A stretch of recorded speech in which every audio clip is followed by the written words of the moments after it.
वसुदेवम सुतम देवम कंस चाणूरमर्दनम देवकी परमानंदम कृष्णम वंदे जगत गुरु। जय श्री कृष्ण। सादर प्रणाम मित्रों।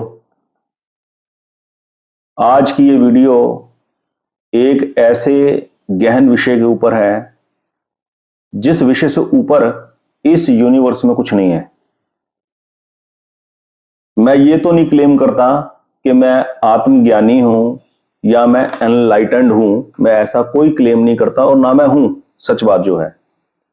लेकिन क्योंकि इन विषयों पर कुदरती तौर पर ऐसा इंटरेस्ट है, एक ऐसा लगाव है इस तरफ कि ऐसे ही विषयों पर बोलने का मन करता है और यह घटना घटित होती है। वीडियो तो देखिए, चैनल तो बनाया है एस्ट्रोलॉजी के नाम से, एस्ट्रो हॉरोस्कोप रीडर, लेकिन जो वीडियोस बनती हैं, जो वार्तालाप चर्चा चलती है, वो चलती है अध्यात्म के ऊपर। ऐसा क्यों होता है भगवान जाने। तो आज का जो विषय है उसमें इस यूनिवर्स की कोई चीज बचेगी नहीं, सब कवर हो जाएगी। वीडियो का जैसे कि टाइटल है, मैं जगत और जगतपति। ये सुनने में 3 शब्द हैं लेकिन है वास्तव में ये एक ही। वीडियो को 3 पार्ट्स के अंदर बनाएंगे। आज फर्स्ट पार्ट है जिसके अंदर मैं कवर करूंगा केवल मैं को, दूसरे पार्ट में कवर करूंगा जगत को और तीसरे पार्ट में कवर करेंगे जगतपति को। सुनने में 3 शब्द हैं लेकिन ये पसारा सिर्फ उस एक का है। अंतिम वीडियो, थर्ड वीडियो के एंड में ये क्लियर करेंगे चर्चा में कि वो एक ही कैसे तीनों रूपों में प्रसारित हो रहा है। आज का जो विषय है मेन वो है मैं, जगत और जगतपति में ये मैं क्या है। देखिए, बड़ा गहन विषय है पर इसका उत्तर बड़ा ही सिंपल और आसान है। क्यों? क्योंकि इसको बताने वाले स्वयं भगवान है। भगवान कहते हैं ममे वंशो जीव लोके जीव भूत सनातनः। ये जो मैं है, ये जो स्वयं है, ये भगवान का, उस अनंत का, सर्व शक्तिमान का, सर्वव्यापक का, सर्व अंतर्यामी का, सर्वत्र व्यापक का अंश है। तो जो मैं हूं, मैं, ये वास्तविकता में मैं शब्द का इस्तेमाल नहीं होना चाहिए, शब्द का इस्तेमाल होना चाहिए स्वयं का। यानी कि हर इंडिविजुअल जो भी जीव है वो भगवान का सनातन अंश है। अगर हम बात करें आंखें बंद कर कर, कुछ भी ना करें, कुछ भी न करने का प्रयत्न भी न करें, केवल आंखें बंद कर कर केवल हम अपनी एग्जिस्टेंस को फील करें, तो ये हमारी वास्तविक स्थिति है। इसको समझने के लिए एक प्रैक्टिकल करके देखें। क्या करें? पूर्णिमा की रात को, जिस दिन पूर्णिमा हो, वैसे तो किसी भी दिन किया जा सकता है लेकिन बेस्ट डे रहेगा पूर्णिमा। वैसे महीने में एक बार आती है, आपको लंबा इंतजार करना पड़ेगा, या कभी भी चंद्रमा जब बढ़ती कलाओं में हो तो वो पीरियड 15 दिन के आप ले सकते हैं। रात के समय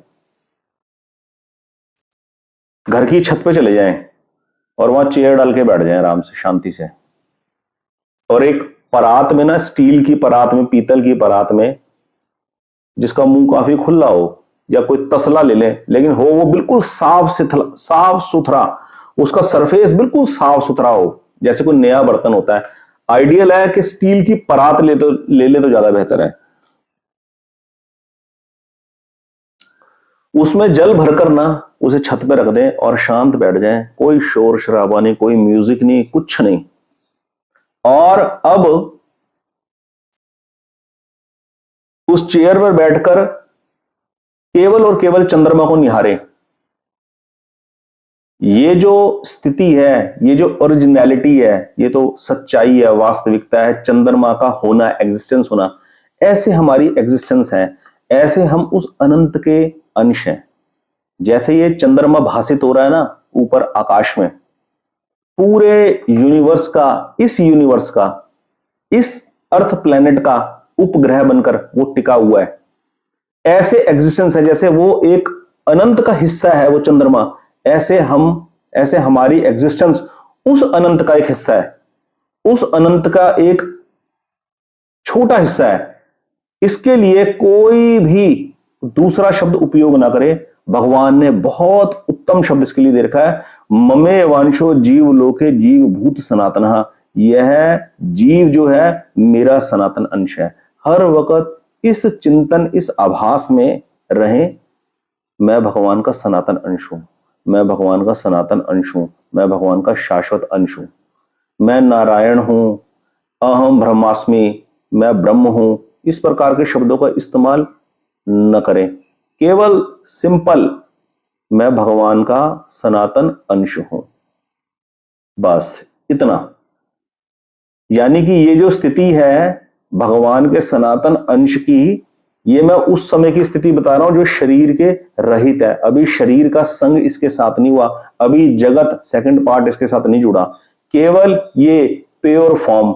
अब सबसे इंपॉर्टेंट बात, इस मैं का, इस सनातन अंश का स्वरूप क्या है? तो जनरली आपने सुना होगा, पुस्तकों में पढ़ा होगा कि आत्मा जो है वो परमात्मा स्वरूप ही है। बिल्कुल ठीक है कि परमात्मा स्वरूप ही है। परमात्मा का जो अंश होगा वो परमात्मा स्वरूप ही होगा। परमात्मा है सत्य चित्त आनंद। नो डाउट कि आत्मा भी सत्य चित्त आनंद है, लेकिन आप इस शब्द का इस्तेमाल न कर केवल जो सनातन अंश है, जो मैं हूं, जो स्वयं है, उसका स्वरूप जाने केवल एक शब्द में, विश्राम। आत्मा का स्वरूप है विश्राम। आत्मा सदा विश्राम में रहती है। आत्मा सदा अकर्ता है, अभोक्ता है। इस शरीर में रहकर ये शरीर जितने भी कार्यों में लिप्त होता है उसमें आत्मा लिप्त नहीं होती। ये महापुरुषों का गाइडेंस है, मार्गदर्शन है। इसको यदि समझ लिया, दुनिया की एस्ट्रोलॉजी, दुनिया के ग्रह दोष, नक्षत्र दोष, हीलिंग, दुनिया भर के जो झमेले हैं, सबसे छुटकारा मिल जाएगा, सबसे छुटकारा। इस वीडियो को अगर ध्यान से समझ लिया, ध्यान से सुन लिया, इस वीडियो को ध्यान से टिक कर वही देख पाएगा जिसकी थोड़ी सी भी क्लोजनेस अपने स्वरूप के पास है, अपने वास्तविक ओरिजिनल फॉर्म के सराउंडिंग यदि उसकी स्थिति है, वो इस वीडियो को शांतिपूर्वक देख पाएगा, अदरवाइज स्किप करके आगे बढ़ जाएगा। तो पहली बात, मैं परमात्मा का सनातन अंश हूं और मेरा वास्तविक स्वरूप है विश्राम। आत्मा सदा विश्राम में रहती है। आत्मा ना कुछ करती है और ना उस करे हुए कर्म का पाप और पुण्य फल ग्रहण करती है। आत्मा सदा निर्लेप है। फिर आत्मा करती क्या है, फिर पर्पस क्या है, वो सेकंड वीडियो में मैं क्लियर करूंगा जब जगत पाठ लूंगा। पहला केवल इस प्रश्न का उत्तर कि मैं कौन हूं कौन मैं, बस एक ही बात याद रखनी है, मैं परमात्मा का सनातन अंश हूं। मैं परमात्मा का अनंत अंग हूं। उस अनंत का, मैं उस इतने अनंत का एक छोटा सा हिस्सा हूं और वो भी अनंत है। वो अनंत का एक हिस्सा भी अनंत है। अनंत अनंत में मिल जाएगा और इसका स्वरूप है विश्राम, सदा विश्राम। तभी आपने देखा होगा, हम संसार में कितनी भी भागदौड़ कर ले, कितना भी कोई काम कर ले, अंत में हमारे को चैन तब मिलता है जब हम विश्राम की स्थिति में रहते हैं। दिन भर जितना मर्जी हम काम करें, जितनी प्रसन्नता हमें काम करने से होती है, जितनी प्रसन्नता हमें काम कर अचीवमेंट करने से होती है संसारिक दृष्टि से, उससे कहीं ज्यादा प्रसन्नता और रिलैक्स में मिलता है जब वो सारे काम कर हम उसको छोड़ देते हैं, उसको त्याग देते हैं, हम अपनी ओरिजिनल फॉर्म में जाते हैं। जब आदमी किसी बिजनेस के अंदर 100 करोड़ रुपए की भी डील कर ले, तो जितनी खुशी उसे 100 करोड़ रुपए की डील करने में मिलती है ना, उससे कहीं ज्यादा खुशी मिलती है 100 करोड़ की डील को त्याग करने में, उसके छूट जाने में उसको मिलती है। वो सब काम कर लेने के बाद जब रात को सोता है ना, उस सोने में जो उसको रिलैक्स मिलता है, वो जो विश्राम की अवस्था, अपनी ओरिजिनल फॉर्म में आत्मा जब जाती है, जब उसको छू लेती है, उसको स्वरूप को महसूस करती है, तो उसको सबसे वास्तविक सुख तब प्राप्त होता है। तो इस वीडियो का जो क्रक्स है, जो हमने इस वीडियो में सीखा, जो चर्चा की, वो ये है कि मैं कौन हूं। मैं परमात्मा का सनातन अंश हूं, भगवान का शाश्वत अंश हूं, और विश्राम मेरा स्वरूप है।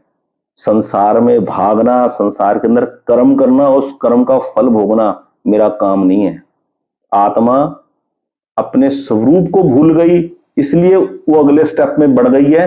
वो बात करेंगे अगली वीडियो के अंदर। आज की इस वीडियो में पार्ट 1 के अंदर केवल इतनी चर्चा, मैं जगत और जगतपति के अंदर मैं कौन हूं, परमात्मा का अंश हूं। सदा ये स्मरण यदि बना रहे तो जिंदगी के सभी झमेलों से छुटकारा है, सभी झमेलों से छुटकारा है। जीवन की हर एक समस्या का हल आदमी स्वयं निकाल लेगा, बिना किसी ज्योतिषी के, बिना किसी हीलर के, बिना किसी कंसल्टेंट के, बिना किसी मोटिवेशनल स्पीकर के। ये मैं पूरे विश्वास के साथ कह सकता हूं। और दूसरी बात, इस मैं को, इस स्वरूप को, वास्तविक स्वरूप को, जो परमात्मा का अंश है, किसी ज्योतिषी की, किसी हीलर की जरूरत नहीं है। ये खुद अपने आप में उस अनंत का हिस्सा है, ये अपने आप में अनंत है। इसको किसी हीलर की जरूरत नहीं है, इसको किसी एस्ट्रोलॉजर की जरूरत नहीं है। एस्ट्रोलॉजर की जरूरत है नकली मैं को। अब वो नकली मैं क्या है वो बताऊंगा अगली वीडियो के अंदर, जब मैं चर्चा करूंगा जगत की। कैसे ये असली मैं, कैसे ये असली भगवान का शाश्वत स्वरूप अपना संसार के साथ जब संपर्क बनाता है तो अपने वास्तविक स्वरूप को विस्मृत कर बैठता है। इसकी चर्चा अगली वीडियो में करूंगा। आज की इस वीडियो में केवल इतना ही। जीवन आपका मंगल में, सुख में हो, हर आदमी सेल्फ डिपेंडेंट बने, बस इस बारे में हमें एफर्ट्स करने हैं। जय श्री कृष्ण। आपका दिन शुभ हो।